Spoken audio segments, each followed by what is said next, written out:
Hello everybody, welcome to the United Stands. I'm Mark Goldbridge and this is your latest Manchester United transfer news. An overspill, really, from the morning show on what we didn't get through. I want to get your thoughts on this. A striker for Manchester United. Reports coming in that we'd look for someone like Danny Welbeck. Is that the sort of striker that you want at Manchester United? An experienced striker. Also, updates around Baleba. It's looking like Baleba to Man United might not happen. I don't believe it, but we'll talk about that as well.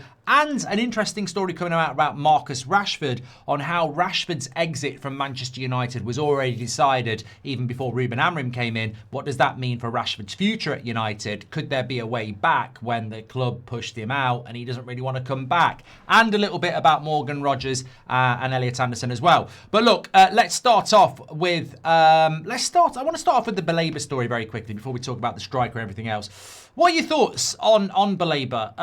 I think we've got to start, even I have got to start to believe that it won't happen anyway, because there's been numerous updates. I think we had Ben Jacobs on Thursday saying nothing's really been happening with that for a while. Andy Mitten has said he's not heard anything about it for a while. I think Laurie Whitwell of The Athletic said the same. And then yesterday, Simon Stone said, I'm getting the sense that he's somebody that they're not really keen on when it comes to Baleba. So there's multiple sources now sort of saying it's gone cold on Baleba for Manchester United. Now, look, this is about trust. I was talking about this morning. If you want to be optimistic and excited and you're not on the payroll, that's up to you. But I mean that genuinely, if you're excited, optimistic, fine, absolutely fine. But also respect the fact that some of us are realistic and think, I don't trust this ownership. They do bad things. They do incompetent things. So, look, I would love it if somebody said to me, we're definitely not signing Baleba this summer. I can't really see how they can miss. There's not many, I mean, maybe Edison to a certain extent, but even he I'm not bothered about. You know, I know about Edison. I've known about him for years. We spoke about him on here for years. There's a risk that he's, not played in the Premier League before, but I think his traits as a third or fourth choice midfielder should be okay. Baleba was always going to cost a lot of money. And he's coming off the back of a bad season, and it's big shoes to come in and fill at Man United when he hasn't really shown that maturity yet. But you do worry that Man United might double down on it in the sense that they tried to get him a year ago. But if we don't get him, I think it leaves us with a situation where we have to go and get two decent midfielders. If one of them's not Baleba, you are hoping Tchouaméni, Tonali, Scott, Stiller, Fernandes. So the options are good if we can get two out of those five and swerve Baleba. I'll believe it when I see it, but I have to admit I'm probably just cautious in saying it looks like Baleba and Man United ain't going to happen. But I have to acknowledge that Simon Stone, Ben Jacobs, Laurie Whitwell, Andy Mitten have all said recently that it's not something that's warm with United at the moment. And I suppose just before we move on, that's important as well. Because if we did end up getting him later in the summer, that would show that we failed. In the sense that, was it warm with Sesko this time last year? No, because we were looking for other people. If we end up going to Baleba from this point, it means we've failed on everything else we should have been going for. On a striker, let me know your thoughts on that, by the way. On the striker situation, this was in the Manchester Evening News. United won't be dropping big money on another big-name striker. There's faith in Sesko's ability to lead the line for a long time to come. The market the club will focus on is an older head. Someone like Danny Welbeck could be a good fit. Now, a lot of you have said Danny Welbeck. I think Ricky has said it a few times as well. Look, you have to have faith in Sesko. I have, I'm sure many of you have, but we did drop £67 million on him a year ago, and he is a young striker, and he has scored goals, and he should get better, and he has to be our Haaland, he has to be our Ollie Watkins, he has to be our Lewandowski. He's got to be Man United's focal point, our striker. That's what we bought him for. I absolutely do not think we should be dropping big money on another striker. You're undermining the project, Sesko. But what you do need to do is have competition, alternatives, and you never know with injury, etc. as well. So we have to have an alternative to Sesko, but absolutely it has to be somebody that is fundamentally competition, but second in line. So Edison, very good signing. no way is Ederson seen as the guy that's going to play next to Mainu and be the Casemiro replacement. He's an option, but he's not going to be the star, is he? And we're fine with that. So we need like an Ederson up front. Now, I'm not putting Ederson up front, but what I'm saying is we need a player like that you go, that's a decent signing. Okay, it might not work out, but it could really work out for us. So you've got to look at players within that sort of category. Now, Igor Thiago has been mentioned from Brentford. That's very expensive. He's in the Brazil squad. He's going to want to start. So that doesn't work. Danny Welbeck, I think he's 34 now, 1 year left. He just signed a new contract at Brighton. Maybe that's a little bit too far.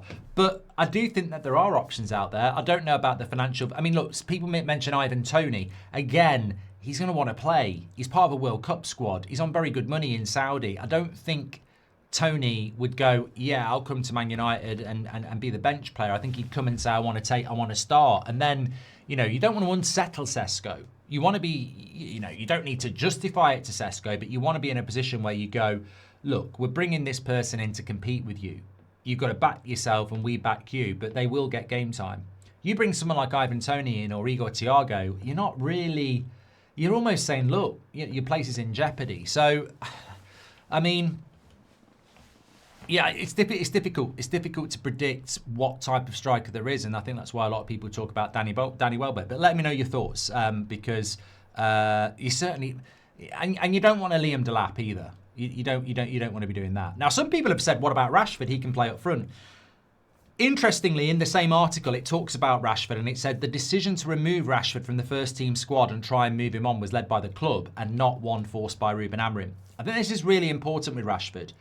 I actually don't have an issue with Rashford now. I think sometimes, Rashford and Martial were my two favourite players however many years ago. And it went wrong. It went wrong with both of them. Martial couldn't stay fit and, sort of fell off. And Rashford, sort of did peak and then dropped. And then there was Belfast and, Brantford, whatever you want to call it. And I thought what he said in that interview at that Christmas before he left on loan, that he needed a fresh challenge. At that point I was sort of like, you know what, that's quite a mature thing to say. I know it caused a lot of problem at the time, but realistically, I think he saw the issue, and that was he needed to get away from United. And since then, his career has gone really well at Villa and Barcelona, and he's back in the England squad. And I'm pleased for him. I said this when Pogba left. It was time to part ways, but I didn't wish Pogba any problems, even though at times he had been problematic. But what you have to understand with Rashford is, and it's the same with Casemiro, when Ineos came in, they wanted to remove Rashford and Casemiro because of their wages. Nearly said wage bill, wages. I don't know whether it was a reflection on them personally, but I think they looked at both players on 300 grand a week or more and went, we're not getting anywhere near what we should be getting out of those players at that price. Now, they couldn't move Casemiro on. Probably fortunate they didn't, considering the season he's just had, but he's gone now. And there was never any talk of Man United renewing his contract. Like, that's a fact. United never approached Casemiro to renew his contract because they wanted that wage gone. And Casemiro's not going to go and earn 100 grand a week or 150 grand a week anywhere, is he? So it was never a conversation.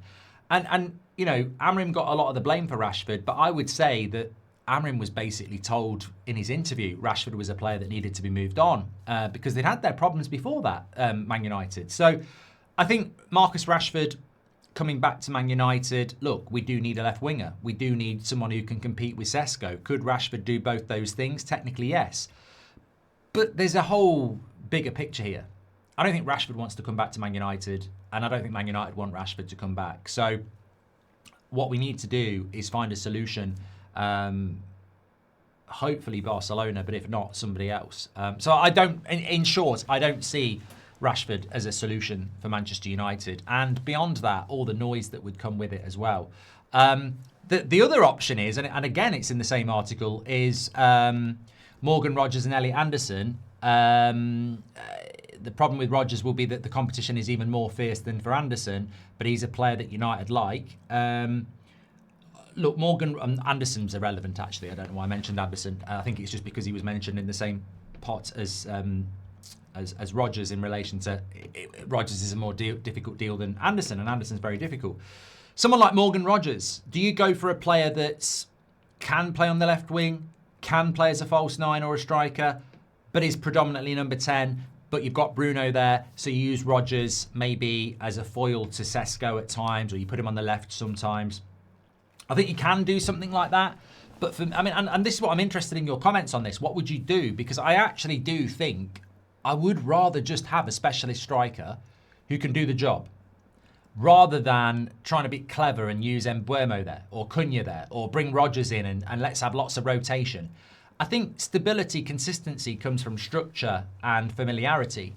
And I think if Bruno's your 10, and Ahmad or Mbeumo are your right winger, and Cunha or Dorgu are your left winger, and Sesko's your striker, then the person you want to bring in is another striker. Morgan Rogers can play here, there, and everywhere. You end up in a position where there's a lot of fluidity, but there's how are you going to get consistency? One of the biggest issues we had last season was our fullbacks don't put crosses into the box. Our wingers don't put crosses into the box, and we have a huge striker who's brilliant in the air. If you look at us from set pieces, Bruno puts good crosses into the box.